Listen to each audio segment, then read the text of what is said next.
Gary, welcome on. Thanks, Frank. Good to be here, mate. This is a new avenue for you, isn't it? This podcast stuff, mate. It's good to be part of It it. is. I'm trying. It's just sales calls without the intention. I'm not trying to close you on anything. We're just having a good chat, Makes a unless you change want to you, to. mate. I know. I know. No, it's good. So I wanted to start with some like a project that you're working on. So for anyone that doesn't know, Gary, the reason me and Gary know each other, we worked together in the past. Gary, I can confidently say, had a humongous impact on my sleep mainly and recovery and just pouring from a full cup. Like I owe a lot of that to you. That's stuff that I still hold on to this day. But I know we'll go into that side of stuff because it is something that I think is like incredibly important. But Yeah. I want to sort of go forward first, if that's all right with you. So dive into the book that you're writing, The Proving Loop. Mm. What is like that's your concept, isn't it? The Proving Loop. But what does that mean? What is it? What is it? Yeah, so it's my trademarked concept that I came up with after my own kind of tumultuous times of trying to always prove myself to myself, really, and not really to anyone else. Just like prove that I'm worthy to myself. And then as a byproduct of that, other people kind of see you as, you know, as better, your status is elevated, within that, in that way. But the reality of that is you end up in this loop, and I called it the proving loop because this is what it is, right? You're in a loop of trying to prove yourself constantly, and that is very, very, for want of a better word, dangerous and insidious in a way because it moves into your life without knowing about it, and then it just destroys you. And that's what happened to me. And I came off the back of it having lost tens of thousands of pounds by trying to prove to myself and to other people that I could be super successful, and I'd already been successful. I'd already been more successful than most people would have ever been in their entire life. And I'm not trying to brag, but I'm saying I earned a lot of money in my business, and I wasn't a multimillionaire, but still, it just still put me in a certain echelon. Okay, but then I tried to push a bit harder. I tried to prove to myself that I could handle more. Made a couple of bad decisions, and it cost me everything over the next 2 years. So I had a really good run, and then kind of I was blissfully unaware of what I was doing at the time, and a lot of people are. They are stuck in this endless loop, but they don't know about it. So I'm trying to raise awareness of that, mate, and I'm trying to raise awareness that unless what you are doing is with intention, and you have a clear path and a reason and an end goal of why you're doing it, then you are doing it for the sake of doing it. There is no real true reason. It's like people say, I want to get rich. So does everybody. But why? Because if that's all you're chasing without intention, without seeing it as seeing an end goal there, then you are going to be in this endless loop of trying to chase that feeling that gives you every time you make money, or every time you buy something, or every time you post something on social media and you get a little dopamine hit. You are going to end up miserable. You genuinely are. And I know people that have gone through that. I know people that look on the surface like they have it all together. But then you speak to them, and ironically, some of them were my ex-clients. If any of you guys listening watch my past testimonials on my Instagram page from a few years back, you'll see some of these people. You might even know some of these people. And they end up in the loop of just, oh, I need the next thing, and I need the next thing, and I need the next thing. There's nothing wrong with progression, but progression for the sake of progression isn't what we need. We need progression for the sake, with the sake of intention, to lead to a next phase, a higher state of consciousness, a higher level, higher quality of living, whatever it is, right? Buying consistently, buying multiple Rolexes consistently isn't the next level. That's just a vanity metric. But getting rich so you can start a family and retire your wife, and then retire your parents, blah, blah, blah, that's an ultimate goal for so many people. There's intention right there. Right? You're not just getting rich because you want to see your status improve within a certain social circle or whatever. Right? That's trying to prove to those people that you're worthy, as well as yourself. So it's a double-edged sword, right? So there's tons and tons of caveats. That's why I'm writing a book on it, mate, because there's so many different ways you can look at it, and so many different ways people get trapped. And I started writing this December last year. We're June now, so December 25. And I had it pouring out of me because it was a lot of my mistakes. Then I kind of went back through it and then made it tailored to more of the general public rather than my own kind of story. Condensed my story down and so on and so forth. But it wasn't the whole book. But I'm 7 chapters in now. I'm probably God knows how many words in, but at least 7 chapters, probably at least 120, 130 pages. I wanted the book to be 250 pages. That was the minimum goal. So I'm aiming for, like 10, 11, maybe 12 chapters, depends. But I'll finish it when I finish it, mate. But I think it's something that people listening to this, and probably you can relate to as well, because you must see it a lot, Frank. Well, in fact, I know you do, mate, in your line of work, with especially with sales and closing, and people kind of wanting to hit the magical 10k a month mark and not really know why they want it. And then I'm in it myself, mate. I'm like, from what I know of it, and I want to know more about it, but from what I've heard from you, what you've spoken about and what you've shared so far, I resonate with almost all of it. But where does it, what's the big bang of the proven loop? What starts it? I think a lot of it, especially from a male point of view, is driven by ego and driven by validation, because everything in life is a hierarchy, right? Everything has an established order. People want to climb that order. Without sounding crude, right? But it's the way the human beings are, and if right from the stage of conception, it's the first sperm that gets to the egg that makes the baby, right? It's in a race. When we become fully formed as human beings, that does not change. We want to race to the next thing. We want to push forward, and that is amazing. Otherwise, we wouldn't be in this position now, talking on a podcast. We wouldn't be able to do that without technological advances and human beings pioneering things like that, right? But in the modern age, now with social media, you can document everything and people can see it. Some poor soul can see it in the middle of Timbuktu, what you're doing, right? And say, my name's Frank Romano, I built my business to this level, blah blah blah, right? All for you, mate, because well done, you're successful, right? But then that person's going to be like, well, I'm living in a shack and I'm miserable, right? That's an extreme example, but that's how people view it. That's the polarizing thing, right? So then they try and prove themselves, and they no, I need more, I need a better life. Why do you need a better life? If you're living in really poor conditions, props to you for wanting to pursue that, right? And if you're not happy with your life, I implore you to go after a better life. But you've got to be very specific with how you approach that, because it can't just be for a monetary gain. It can't just be because you believe it will make you happy. There has to be intention. There's got to be some end goal. When does all of this end? When does all of this end? I had a conversation about AI the other day, and everything happening with AI and all of these massive valuations that these AI tech companies have now. We've already had a tech bubble burst in 2001. So when does it end? With AI, when does the social media thing end? When does that cycle end? When does Instagram dip? Does it end? I think it will at some point. I won't think it will go bang, but I think it will fade away, and people will lose interest. People will see right through it and go, that guy's a scammer 100%. I don't trust that person. Whatever. I don't trust anybody on this platform anymore. It's not a social platform. It's just a money-making platform. It will end at some point. I think we're in a... Yeah, I see it all the time. We're in a trust recession.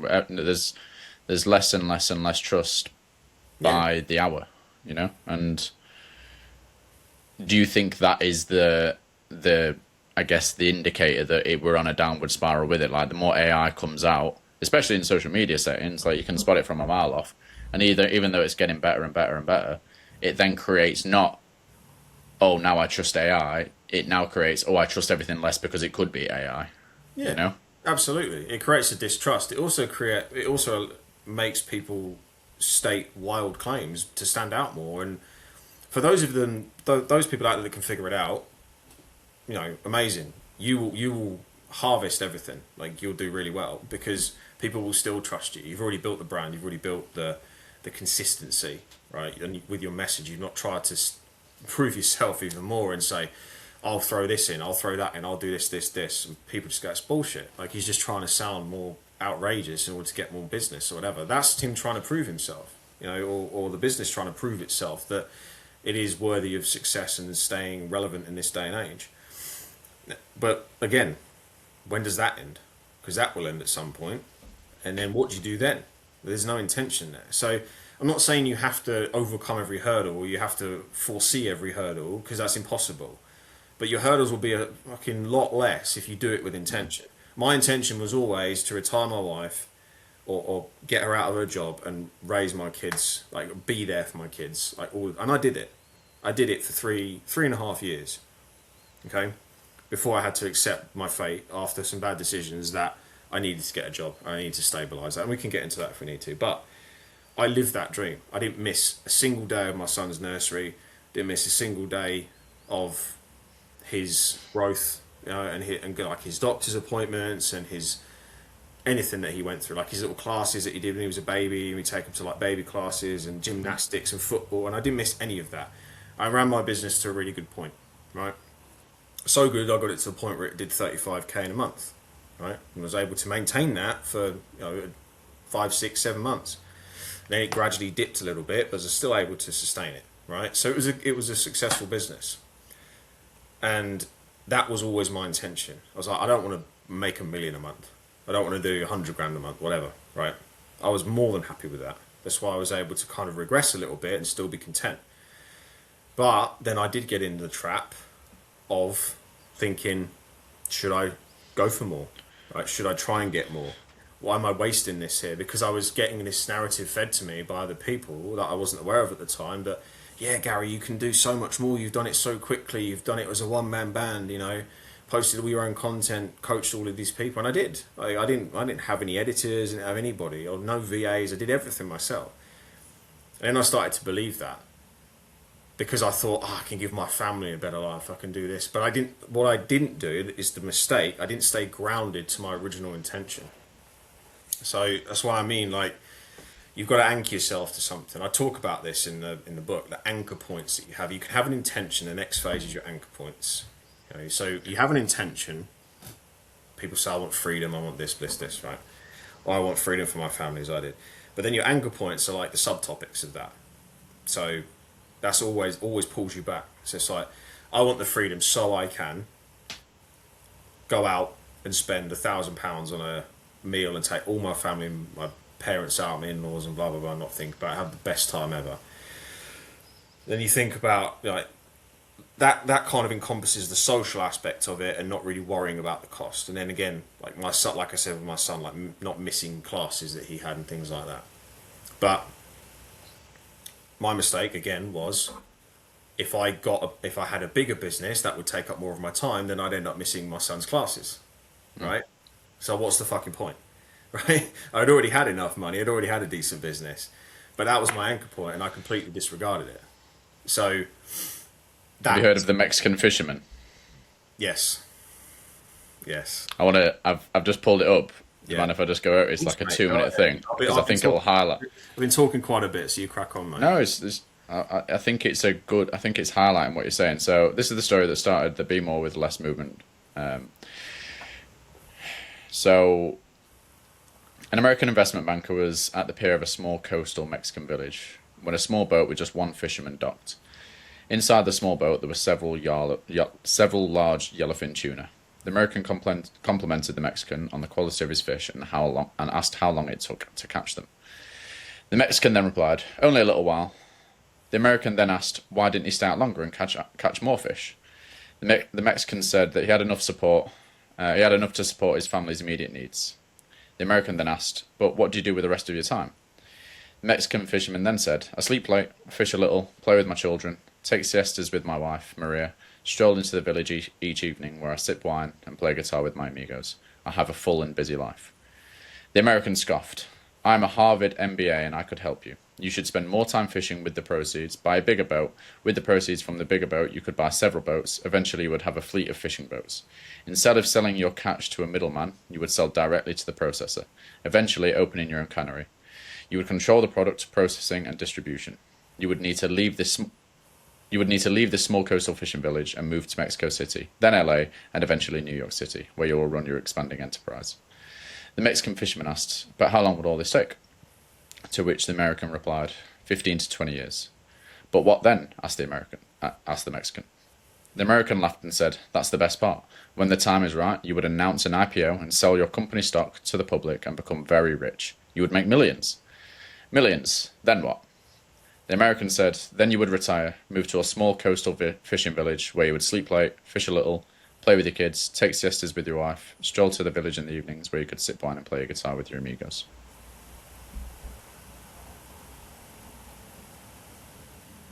Proving loop. Exactly that, mate. That's it. Yeah. Why are we so susceptible to these things that are like this Mexican wasn't, clearly. Good on him. But why is it when we're on a high and we're sort of achieving what we want to achieve, it's very, and from my point of view, it's very hard to look back and go, I have to intentionally look back and go, fuck, this is everything you wanted. What are you doing? Like, you've got it. You've got everything you wrote down. You've got everything you wanted. Why do we continue to push? I think there's a few ways of explaining that. I think the number one way is probably it's cultural. It's a capitalistic mindset. More. We're brought into it. Like, we're brought into it in the Western world that, you know, you need to work hard. You need to earn a good salary. You need to go to university. You need to do this. And the same with business. If people have their own businesses and they say, nah, fuck that, I don't want to do that. That mindset's there. It's not there for everybody. For those that choose to go down that path, it's definitely there.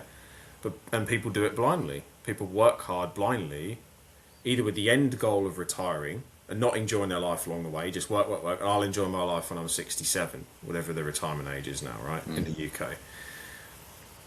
And I'll climb the ladder, I'll climb the corporate ladder, and I'll do this. And the same with business. I started the business to get rich and to be an entrepreneur and to, but that's cool. Like, I again, applaud you for doing that. But why? What is the end goal? What do you want to do? How do you want to shape your life? There's a great video by Frank Kern, one of the most successful marketing gurus ever. And he just talks about your ideal day. And I think it's like a 2-hour video that he did, God knows when, maybe in the early 2000s, designing your ideal day. So many people miss that step because it's all about, now it's on social media especially, that even makes it worse. That compounds the cultural thing because it's a case of, I have this, you don't, work harder, fuck you, watch me, work harder, that kind of thing. It's what it boils down to. And then people sit there, they've had a shitty day, not made any money, or they've got home from work and they're tired and they think, you know what, I do need to do more.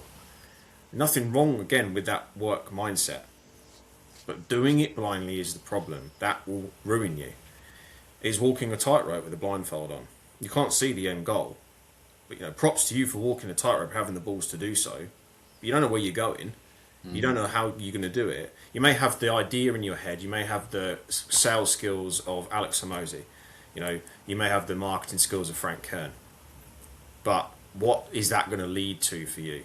How do you want, when you have the business, where are you going to take it? And then around that, how are you going to have your life? And the mistake people make, to sum it all up, mate, is they build their life around their business. They don't build the business around their life. If you want to be a millionaire, I've said this before in previous podcasts. If you want to be a millionaire, amazing. If you want to be a billionaire, amazing. Go and do it. But realise the collateral damage of your life along the way. You probably won't have a good relationship. You probably won't be a very good father or mother. You'll probably be extremely stressed. You will probably make a lot of enemies and you'll probably get fucked over as well by people. Because everyone will want to suckle from the tea. Everyone will want a piece of the pie on your way to the top. When you get to the top, you'll be in the 0.0001% of people, right? But you've got to think about what's going to happen along the way. And again, you can't foresee it, but you need to understand that you've got to be cool with that.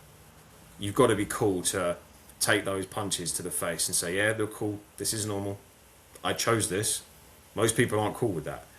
And most people aren't cool with then missing their son's game or missing their son's first day at school because they didn't see it coming. And they go, oh, I didn't want this. Well, you should have thought about that. You should have thought how you want your life to feel rather than just your business.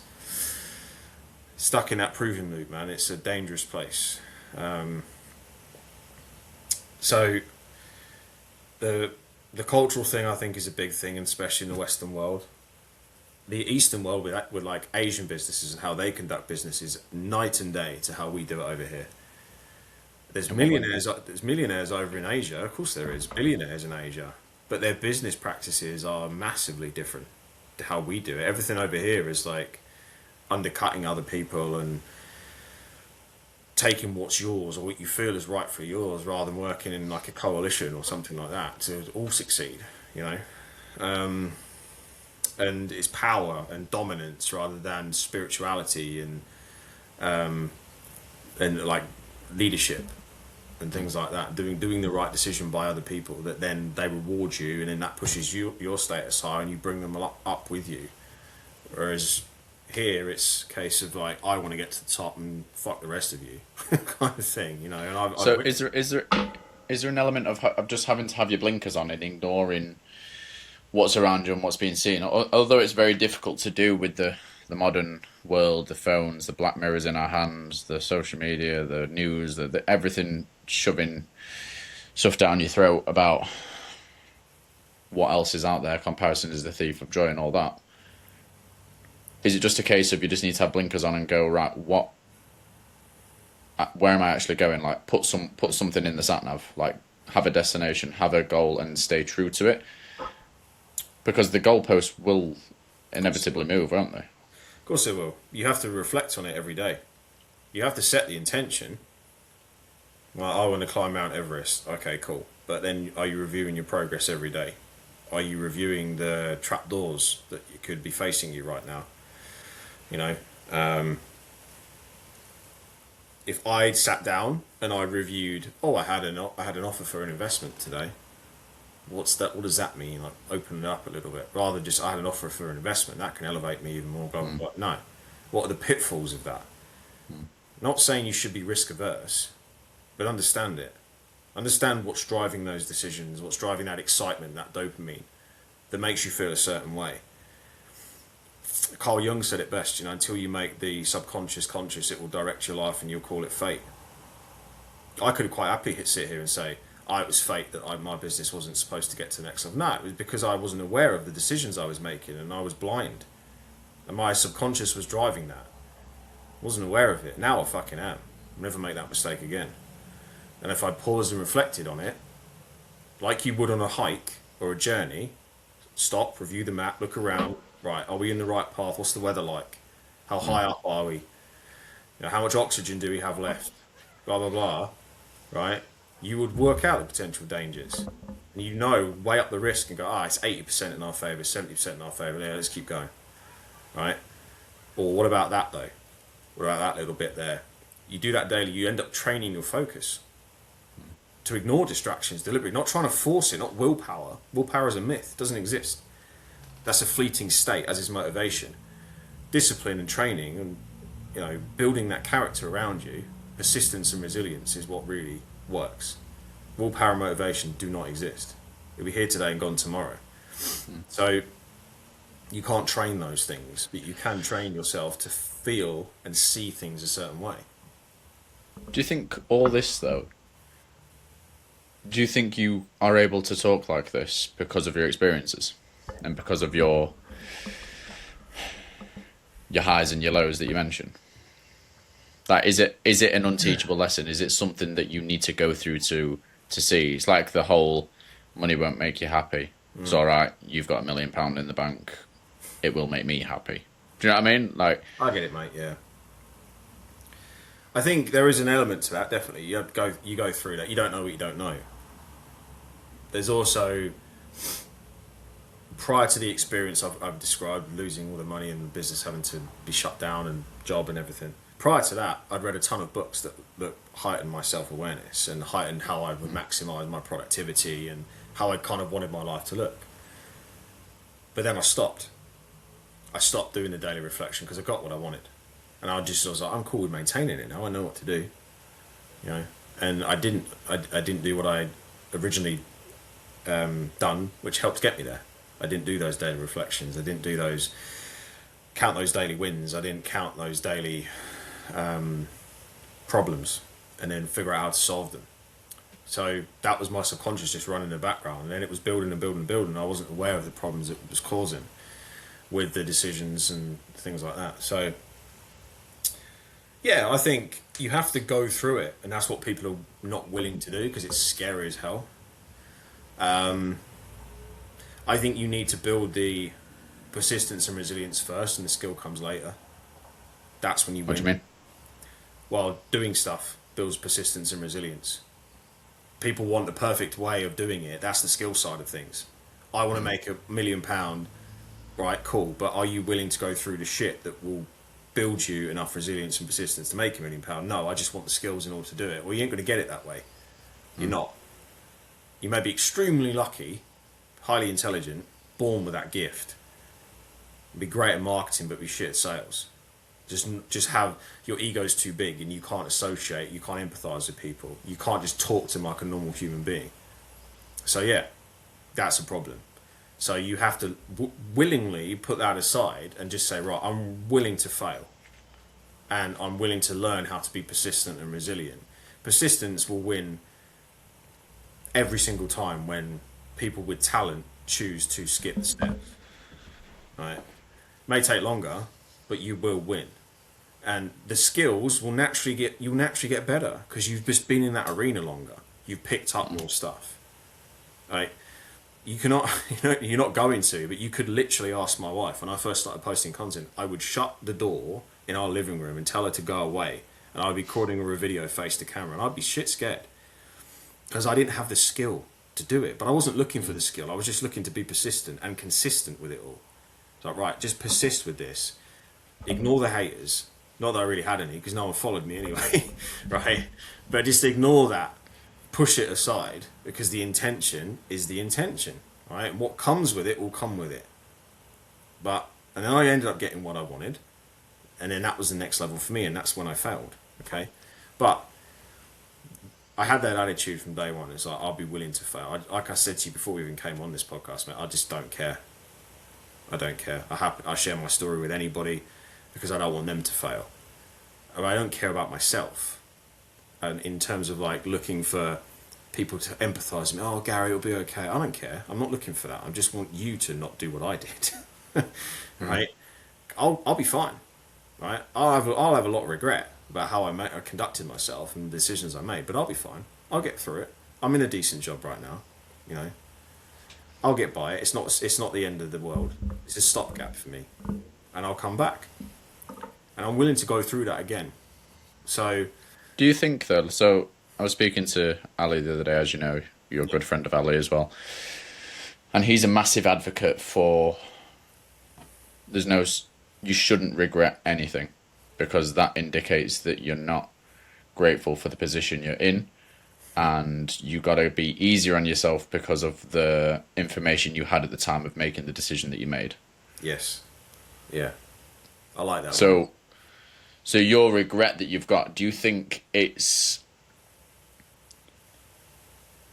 Have you heard of chaos theory? Yeah. So do you know what's on the other side of... Like, this book might be, you know, the to get you to everything you've ever wanted or whatever, right? It could be a 10x better version of what you had before with, you know, that might be the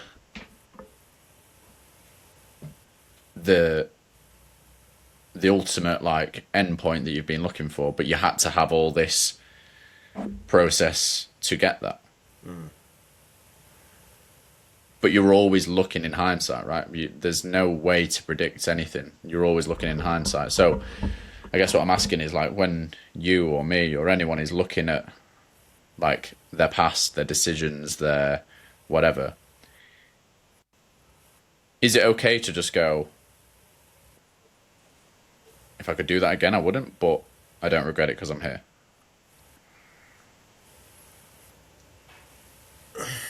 I think it's more than okay to do that.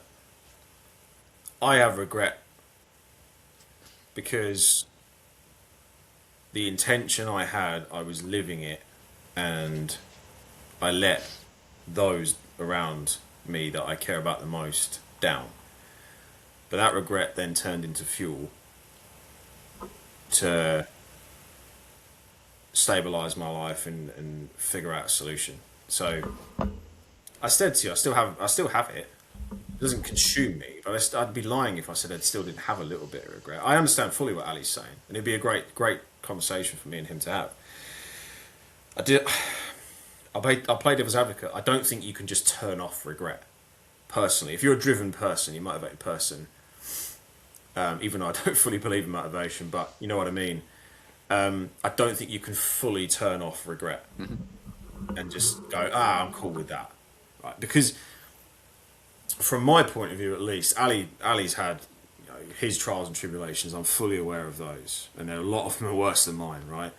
But he is of the mentality that, in my mind at least, that the regret for him, yes, he turns it off. Maybe he doesn't feel an attachment to it, but it has a psychological effect in a way that it fuels him to keep pushing forward. So that's just a level of awareness and state of consciousness. I'm not saying Ali isn't as consciously aware as I am. Of course, he is not. He's just as intelligent as I am, if not more. But what I'm saying is there are ways to handle it, but it doesn't mean that you can't. You shouldn't be able to live with it, because I live with it, but it's my fuel. I don't dwell on it. Neither does Ali. He may just be able to consciously push it away, but it will still linger. There will still maybe things that maybe remind him of it, but it won't bother him, just like it won't bother me. So that's a kind of like a roundabout way of explaining it, but I think it's quite of a blanket statement to say you can't allow regret to kind of control your life or whatever. And I don't think anyone really allows it to. Or maybe some people do. I don't know. Maybe, in my experience, I don't think people allow it to consume their life or control their life. I think people maybe have their moments, and then they'll find a way. They'll like, because they've made a decision by being a disciplined person that they've then regretted, but that disciplined nature won't go away, so they're able to move on. The regret won't stop them, and then they'll go, I'm going to disregard all my discipline now. That's the thing. Do you think it comes into scenarios where I've been through this? I imagine you have, as I imagine quite a few people have, where you redefine the actual person that you are. So that might be a physical move. That might be an opportunity to actually, I am not that person anymore. So and as an example, when I go back to where I'm from, my home city, I very quickly fall back into habits and routines and back into the box which I was put in or had around me without even knowing. I'm not even aware of it happening, And that version of Frank 1.0, I call him, did a lot of stupid shit that Frank point 2, I'm fucking Frank point 6 now with a kid on the way, but I have regret from some of the stupid shit Frank 1.0 did, but I'm not him anymore, and I think that redefining is a rebirth, if you like, whatever, is an opportunity for you to do new things, redefine yourself as your motivations or your personality traits or whatever. And then when you become that person and you start ticking off those and you're killing that old version of yourself, you're shedding that skin.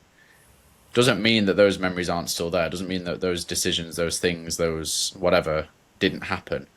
They're just a previous version of yourself. Do you think that, I don't know if that's a positive or a negative when we're talking about like rumination or whatever, because positive would indicate, okay, I can sort of say, you know what, that was Frank 1.0.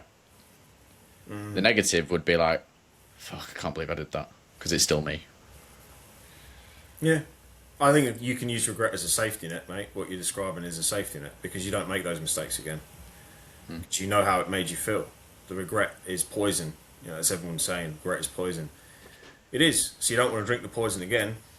So that regret that you have from pursuing a better life is a safety net, because you're a better version of yourself, and you're not going to make those mistakes again. So pushing that regret to the side blindly, it's good, because it will, if you can do it. I don't think anyone really can, but if you can do it and you're the exception, of course you can move on with your life. But also, if you attach it to a version of you and you go, that was Frank 1.0, that was Gary 1.0, who's filled with regret, Gary 2.0 or Gary fucking 5.0 still has that regret, but he's never going to make those mistakes again. The regret gets lighter, but it still lingers a little bit. Yeah. It's like Because Gary 5.0 can't happen without Gary 1.0's mistakes. Exactly, mate. It's like a flickering candle in the night. You can see it, but it's a very, very, very, very small amount, right? And it will continues to get further and further and further away, but it's always there. And you just go, I understand this situation now. When you're in a similar one again, because you inevitably will be. Life does repeat itself. Like that's just the nature of the game. There's always similar scenarios. You know, it's like the multiverse. You know what I mean? There's always similar versions of you and similar scenarios that will happen along the way. And then it's the universe's way of saying, have you learnt from this?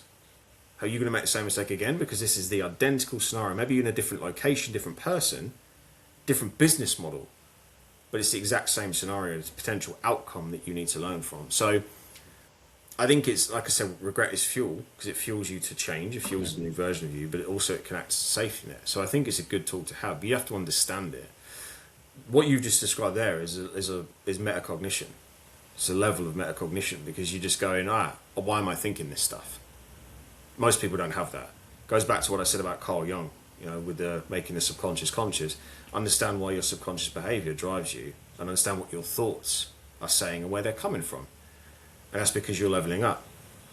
Most people don't have that. This is such an interesting topic to me, because me and my dad talk about this quite a lot. Like, if you can control your mind, you can control the world. Like, if you can understand what goes on without, like, the subconscious inside internal thoughts, and you know why they're happening, and you can play with them, you can redefine them, you can be introspective, all those things. If you can do that, then you can control whatever life you want, because that dictates everything. That's like the tip of the iceberg. Like, what we say, breathe, do day to day is the tip of the iceberg of life, right? Like, the 99% of the stuff is going on somewhere back there that we can't see and no one can see. Yeah. So how do people endeavour to try and go deeper and look into that and go, fuck, like, doesn't matter how it happened, doesn't matter about the childhood, doesn't matter about all that stuff, that's a different topic, that's like NLP and reprogramming it, but how do we even initially see it? The simplest way, in my opinion, is to do what I said earlier in the podcast, is to reflect daily. Now, look at your day. When I say reflection, look at your day. Right? 95% of people get up, look at their phone, get in the shower, get dressed, head to work, blah, blah, blah. Right? Rinse and repeat. Now, that's fine. If you like your job, you like doing that, right? I'll be lying if I said I hadn't woken up and checked my phone. Of course I have. We've all done it, right? But Crippled by it. oh, mate, yeah. As business owners, and like, you know, your mind never really turns off. Truly, you have to. Who's responded and what emails have I got? What things do I need to do? Blah blah blah. That's just how modern life is for a lot of people as well. But if you're then going to the job, say you're not happy with your job, you're moaning about it. You're getting home. You're moaning to your wife, your husband, whatever. And you're having dinner, and you're fucking not doing anything with your life apart from watching TV. When you do those daily reflections, you have to just then highlight those points in your mind by asking why. Why did I live my life like this? Why do I live my life like this, David? And you may not know the answer to that. Most people go, oh, I don't know. You do know. You just never sat with it and been uncomfortable with it. So it's a case of, I know the answer. I know why people do it because I've studied it. Right? And it's all to do with comfort. It's all to do with safety and risk averse and things like that. Because people don't like the unknown. Right? It's all to do with that, to sum it up in a nutshell. But you've got to ask yourself, why are you risk averse? It's a simple question, why? And then you go, right, you've got to think, you have to then think internally, what is driving that? It's not the behaviour itself, it's always what's driving the behaviour. You know? Because if you piss me off, and then you piss off another version of me, one of those versions is probably going to punch you in the mouth. So why did one version punch you in the mouth and the other one didn't? What drove that behaviour? You said the same exact thing. But if version 2, who punched you in the mouth, is extremely tired because his relationship's under strain, his relationship's under strain because he grew up watching his mum and dad have a strain in his relationship and has followed suit, that's a whole trail of things he has to unpack. Okay, version 1, grew up in a happy house, emotionally regulated, calm as a child, blah blah blah. I don't need to overreact to things like that, right? So we can unpack that many different ways, and you can go back as far as you want with that, because it always starts with childhood. Always starts with childhood. Always starts with the sort of first kind of 10 years of your life, really. Why you do things the way you do, why you say things the way you do. Yeah, your adult years shape you, of course they do. You have moments where like your heart gets broken and you think you found the perfect person, you found the perfect job, and you get shoved out, or someone betrays you. That leaves a mark, of course it does. But your A1 behaviour is programmed from the day you're born up to about 10 years of age, maybe 7 years of age, right? So you can go back to that to a point. You can go back to certain points in your life. It takes a lot of introspection. It's deep. You've got to train it. As I said earlier, you've got to train focus. You've got to train this as well. It's why I said about daily reflections, to know that you're navigating the right path and not blindly going down it. Like most people just drift through life, mate. Never do anything. Always moan about something. There's always a problem. You know, there's always an issue. The issue is always up here. I saw one of your stories that you said about Seneca. You know, we suffer more in the mind than in reality. It's never been a truer statement than that. So yeah, there's a lot to be had for asking yourself a simple question: why do I do this? Why do I act this way when this situation happens? Or why do I moan about stuff and never fix the problem? Figure it out. Because if you hate it, and I think the thing I'm getting from it is that there's no one size fits all answer. There's no perfect solution. And what social media tells you, and what podcasts and YouTube and fucking TikTok tells you, is that their solution is the solution. You do this and it will work. And then when it doesn't, people give up on that category of attempting to fix it and think, I must be broken. Yeah.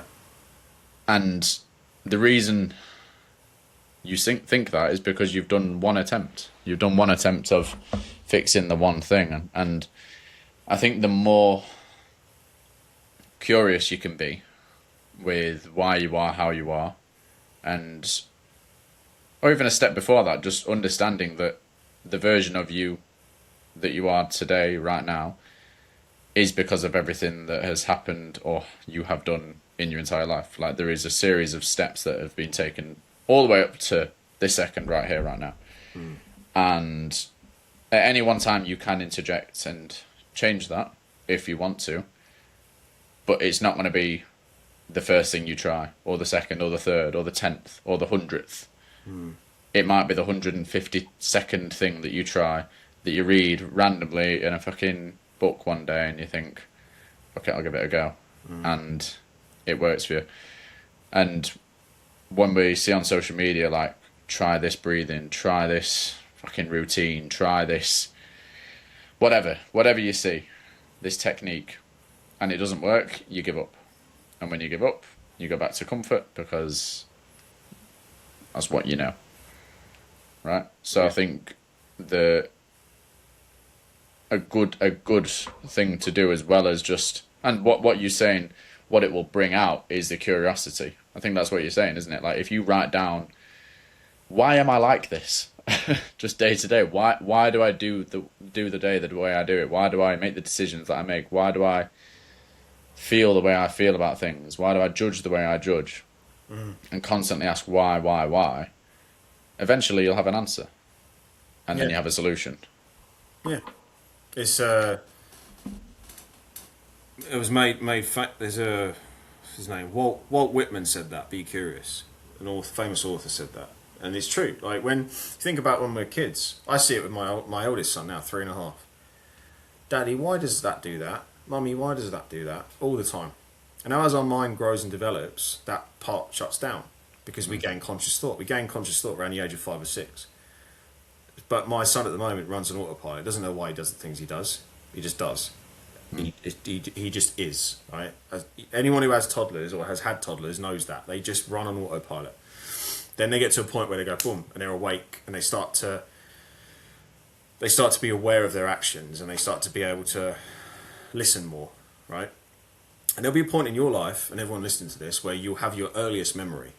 And the age will probably be around 5 or 6. You have your earliest memory. Prior to that, nothing, right? And we have that, we often don't biologically just have that knocked out of us. We have it knocked out of us by society as well. We're told to do certain things. We're told to shut up and get on. We're told to do this. And like I said earlier, go to university, get a job, get married, get a house, have kids. All right? That's the blueprint for life, right? Mm. But be curious. Why is that the blueprint for life? Why can't you do what you want to do? Like, ask yourself that. Be like a kid again. Why is this the way it is? I could go down a rabbit hole, mate. Do it, because I love it, because it's childlike curiosity. I hear it, like, the most successful people, and I don't care how you define success, like whatever realm you want it, artists, musicians, fucking business CEOs, whatever. They do things. They ask why. They're curious. They look at a system. They look at how something's been done, and they do it different. And that difference, that stepping out, that that's why people have followers. Why? Because of their individualism to their opinion on something. Yeah. Right? And that asking why, that being curious. I'm not saying it'll get you to be fucking millionaire. I mean, maybe it will, but I think if you're struggling with I think if someone's struggling with something in their mind that they can't get through, that they can't figure out how to navigate, whether it's the financial situation, their relationship, their parent, their family, their whatever it is, if you can step out of it and go, what am I doing that, like, take ownership of something and go, how can I, why am I like this? Why can't I do this differently? And what result will that have? Mm. Yeah, it's a skill to train that, but it does start with that question, why? And you think about, when you're using a good example there, like money situation, like why am I always broke, or why have I not improved my financial situation, or whatever, right? It's not just because you might label yourself as lazy, or you might label other stuff. It's like you probably do have money, but you might be spending it on the wrong things and not paying attention to where it necessarily goes, where it flows, right? Now, that could be because you're buying stuff. It could be a trigger that you see stuff on social media and you suddenly buy stuff to really impress people that you don't really like, who really don't give a fuck about you. But you do it because there's a sense of validation there, that if I ever did see them, or if I ever did see someone who was above me, I might fit into their world a little bit better because I have this, right? And it could just be the smallest things. It doesn't have to be a big grand thing that you're spending your money on, like a designer bag or a watch or whatever. It could just be little things. So that kind of awareness is what a lot of people don't have. And then they moan that they're unhappy, and they moan they never have any money, and blah, blah, blah, and it's everyone else's fault, you know. It may not always be your fault. You know, you look at the state of the UK right now. The cost of living is absolutely astronomical, right? My mortgage has just gone up. Our food bill is astronomical. It is. It's expensive, right, to live now. It's hard work, man. But that comes then with skills. Like, you can't do anything about that. You can't. Unfortunately, there's nothing you can do because it's out of your control. What is within your control? And people tend to look at what's out of their control, look to blame something. But why do you look to blame? Why? Why is that your default mechanism? Why do you look to blame? Why do you want to take some ownership and say, all right, times are hard right now, not just for me, but for everybody, okay? Because that's the world we live in. I said about culture, capitalism, right? Capitalism has to work. In order for that to work, there has to be poverty to feed the machine at the top, right?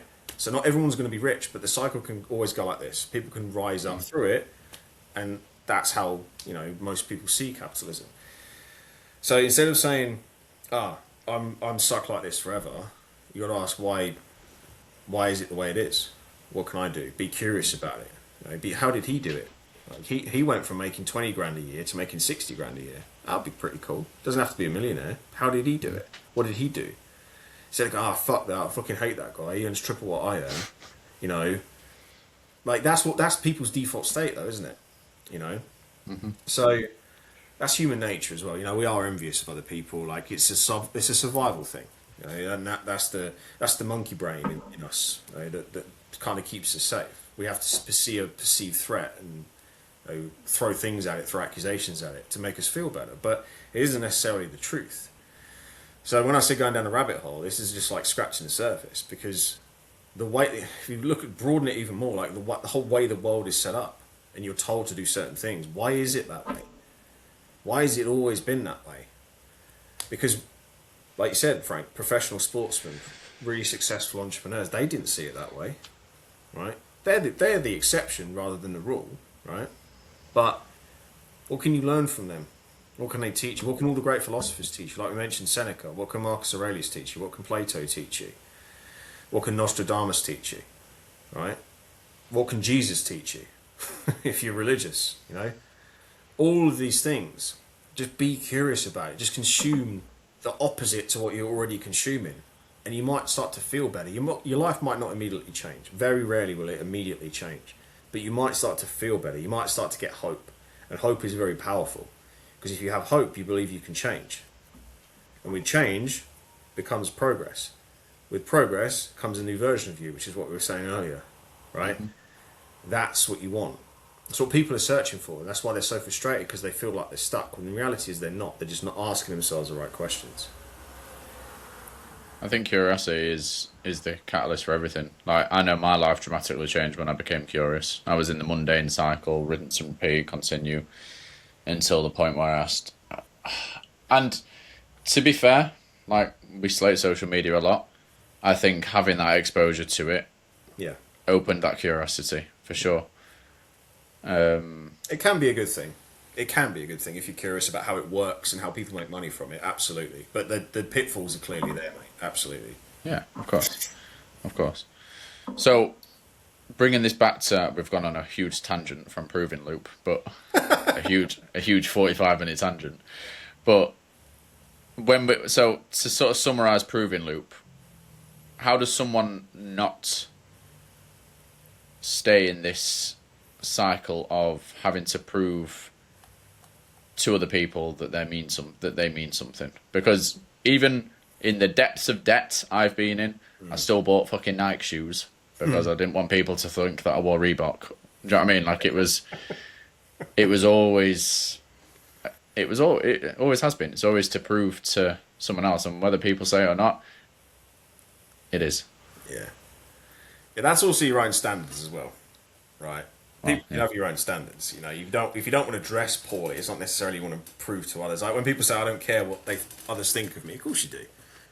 I don't care what I think of myself. Yeah. Okay? When I say that, of course I care what other people think of me. Otherwise, I wouldn't make an effort. I wouldn't keep my beard trim. I wouldn't get a haircut. You know, I'd just go around like a fucking caveman. Do you know what I mean? But in terms of the Proving Loop, mate, I'll summarise it with how I started this conversation, which is to say always act with intention and reflection. That would be it in a nutshell. Intention of where you want to be, and then reflect on how you're progressing each day, so you don't fall into the pitfalls of everything we've discussed. Because that can be a dangerous trap, as I'm living proof of. I think the world is just so, you're forced into proving something though. Like, there's no one's ever in the middle, because you're considered whatever. Even you're judged for being in the middle, but everything's always polarizing. So I'll use the rent versus buy a house argument, right? I've never seen anyone that's just down the middle, whatever, you know? Like, it's always like, you must buy a fucking house or you're a piece of shit, and you're paying off someone else's mortgage, yada, yada, yada, and they could talk about it for hours. And then there's the other side of it, which is, I will only rent because I like the freedom, I like the flexibility, I like the lack of maintenance, I like the opportunity to live in nicer houses because it's less, whatever, right? And both parties have very successful people and very, like, normal, I don't like using that word, but very normal folk. And so does the renting side. I see people renting houses for 20 grand a month and they could easily afford to buy, but they want the rent. So everything's always polarizing, right? So it's very hard the mortgage people want to prove to the rent people want to prove to the mortgage people. And it goes for everything, right? Like, there's always an opposition in this world for some reason. Are you saying just fuck everything and just do what you want? It's tribal, isn't it? It's tribal. It goes back to ancient Rome, you know, and the reason why football's so popular is because it's tribal. It's us versus them. You know, it's the rich versus the poor. Blah blah blah. It's human nature. I'm not saying fuck everything. I'm saying understand your life, right? The rent argument. If you want the freedom to travel and move when you want at the drop of a hat, awesome. If you want the security and safety for your family, and you want to say I own this house. Right, even though you technically don't, but you can buy it outright if you really wanted to, and it can It's be a rabbit hole it won't go down. right. Right, if you want to buy this house outright, the house I'm living in now, right, without it's about 400 grand house, right. I want to buy it outright. Is my house, becomes my house. Technically, on the deed, it becomes my property. Okay, so mortgage, obviously, buying isn't buying. It is renting to a degree. But if I sell it, I get a piece of the pie. So then I use that to get the next house and so on and so forth, right? You got to ask yourself those questions. It's like, you know, do I want to settle down for a bit? Do I want to find the one, right? The one, and then settle down for a bit. Do I want to travel around a bit, have a bit of freedom, maybe, you know, find somebody and we'll sort of test things out, and then maybe I'll settle down. Age is a factor in that. What level of life are you at as well, you know? I'm quite a bit older than you, so you know it's just how things are. You don't look it. So, Because you're a fucking sleep coach. Our thinking for our age is going to be different based on our life experience as well. So yeah, there's always going to be things that will allow you to stand on one side of the argument, stand on the other side of the argument. You know, political is another thing, but. I'm not saying disregard it and just kind of blissfully have your blinkers on and go, nah, like Moses parting the sea and then walking down the middle and going, ah, fuck it, you know. But pay attention to it, but maybe realise it doesn't necessarily bother you. But curiosity is always a good thing. We mentioned that. But just kind of go, oh, that's cool. That's a potential pitfall there that, you know, maybe someone else will want, but it's cool. Might even consider it in the future. But right now, in this stage of life, no, it's not for me. Have you heard of having agency? High and low agency? I've heard of it, but not really like clued up on it, mate, to be honest. So the definition to have agency means to have control over your own actions, thoughts, and life path. It is a psychological and practical capacity to make independent choices, set goals, and enact behaviours that positively influence your environment and circumstances rather than simply reacting to them. The concept can be broken down into a few core elements. Autonomy, so the freedom and ability to choose your own path without being completely dictated by outside forces. Intentionality, the ability to act with specific goals and reasons as opposed to acting purely out of reflex or habit. Responsibility, accepting that with the power to make choices comes accountability for the outcomes of those choices. And self-efficacy, the fundamental belief in your own competence to handle challenges, learn and adapt when things do not go as planned. Basically what we've been talking about. Having agency. Yeah, George I've Mack. I've never heard it summarised like that, but yeah, that's what we've been. I've heard the term having agency, but never really, ironically enough, never been curious enough to explore it. But because I've always spoken about the topics that encompass that, but never actually the kind of umbrella bit as having agency. But I like that, mate. It's good. I think if we can endeavour to have agency and just be the more of an individual you can be, good or bad at the end of it, like positive or negative outcome, or both, you can at least. That's part of the reason I like having my own business, because the success is pretty much down to the inputs that I do. Yeah. Right. Yeah. And I don't want to turn this into like a create your own business podcast, but there's enough when you've, I know, but the more of a situation you can put yourself in where you're responsible for good, bad, ugly, there's no one to blame. Even though you'll pass blame, you'll find blame. I think it's good to be able to blame yourself as well. Yeah. Because otherwise you don't learn, do you? Extreme ownership. Never heard of extreme ownership concept by Jocko Willink? Yeah. I said it earlier. I said I made 2 bad decisions in my business. I didn't say, oh, I was suckered into an investment and someone led me down the path. And no, I made the decision. I opened the door to that and it was on me. Right? That's why my business failed. This guy had nothing to do with it, right? So I could have said no, and then that would have been a fucking blip on the radar, right? But I didn't. Yeah. So that's down to me. That's extreme ownership.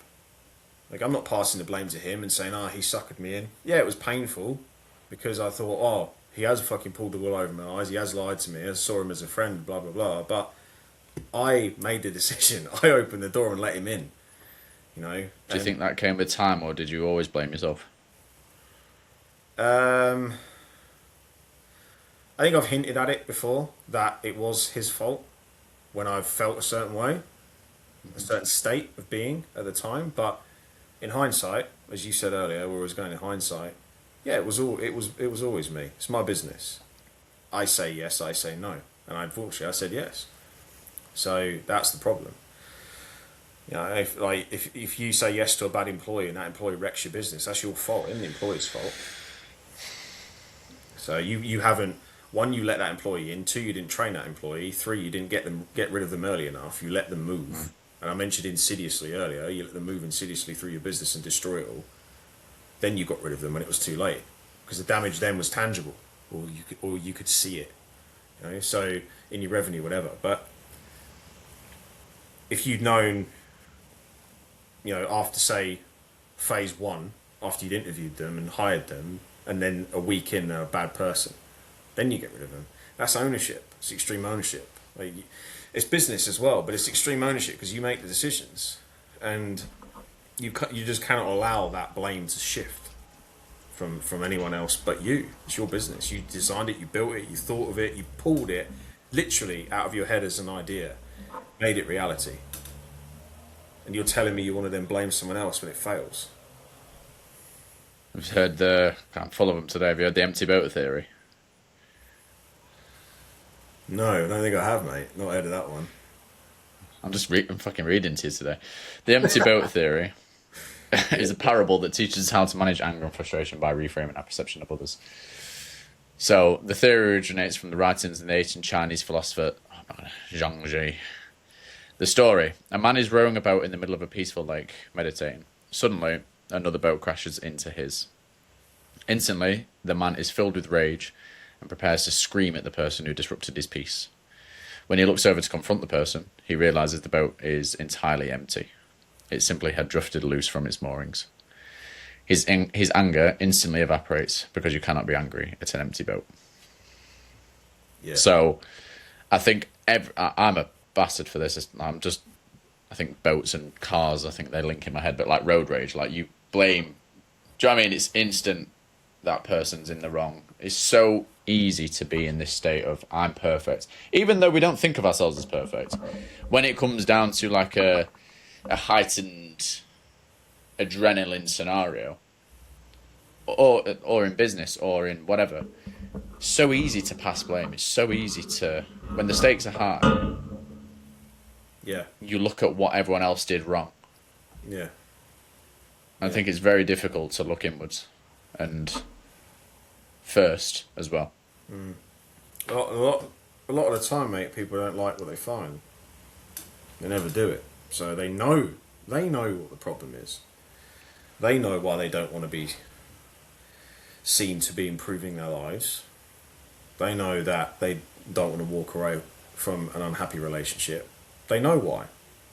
But they'll mask it because the truth is too difficult for them to face. So that's what separates people, really, at the end of the day. Are you willing to face your reality? No. And second thing, are you willing to change it? No. Right? Well, accept it then. Stop moaning about it.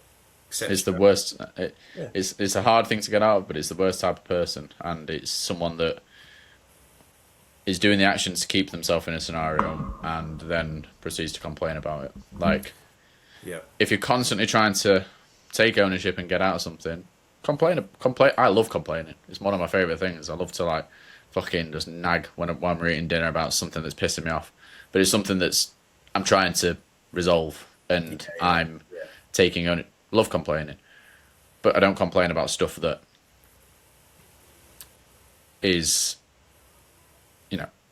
someone else's fault, because it's toxic, it's poison, you can't explain why because you don't know why. 'cause it wasn't you. It's not within your control, is it? So, yeah, if you have no right to moan about anything in your life, be it your weight, be it your relationship, be it your job, if you're gonna continuously repeat the pattern day in, day out and never change it, you have absolutely no right. But people will do it. Moan about, oh, my job, my boss fucking riding me, he doesn't pay me enough. Leave. What are you gonna do about it? Oh, go down to the pub. Cool. Get home, watch TV, eat a pizza. Cool. All right. Or just get home and moan at the missus. Cool. Right. Then wonder why your relationship's unhappy. You have absolutely no right. But if you're looking for a solution, that takes time. But if you're actively doing it, props to you. So then you can moan about it because you are seeking it. You're venting, but you are actively seeking a solution. If you're willing to repeat the cycle day in, day out, you have absolutely no right to moan at all. So that's the thing people aren't willing to face. That's the truth that they're not willing to accept, in my opinion. Because it's hard. There you go. Yeah. Just a bunch of pussies, aren't we? Gary, I'm going to have to get you back a second because we didn't touch on sleep at all. We got very wrapped in the proving loop, which is something I'm very much looking forward to. I don't want to put pressure on you, but I want you to do it quicker. Because I would like to read it. But I want to pick your brain on sleep and recovery at some point as well, because I think that's another thing you're an absolute expert in, and the thing that we first properly worked together on, I guess, wasn't it? Yeah, mate. Yeah, performance stuff, and then moved into different areas of human psychology, and why we had this conversation today. But yeah, we'll definitely do another one, mate, because like I said, we can go down the rabbit hole on this topic and talk for ages, and we've spoken for about an hour on it, but it's been an awesome conversation. I think it's been great anyway. I've really enjoyed it. Yeah, I've loved having you, man. What do you want me to plug you? Where do you want people to go? Like, are you going to be updating? Main point of contact, you're like a man in the shadows at the moment, aren't you? Yeah, I am, mate. Main point of contact though would still be my Instagram. I came off it for about 2 or 3 weeks recently just to have a break from social media, but that's because I was kind of still finding my feet in my job a little bit and didn't cut out all distractions. But I come back on it because I want to see how people like yourself are doing, and how people that I know in business are doing, and haven't posted in ages. Maybe the odd story, but if you guys want to follow me and you want to message me, I'll always respond. I'm active in the DMs, keeping in touch with my network, but I have no desire to post at the moment. I'm just busy chipping away at the book when I can, and when that's done, I'll probably put it on Amazon, maybe run some ads, see how it goes, give it out to people for free to plug it, and then go from there, mate. That's the main goal at the moment, and then just keep ticking over in my job, earning some money, stacking some cash, and have the intention to come back into business at some point, but I just don't know what that's going to be. But that's where the daily reflections come from. You're going to be a new beast. Yeah, different animal, mate. Looking forward to it, man. I've loved having you, man. I really do appreciate you. All Thank good. you. Thanks for having me on, mate. Take care. All right, buddy. Bye.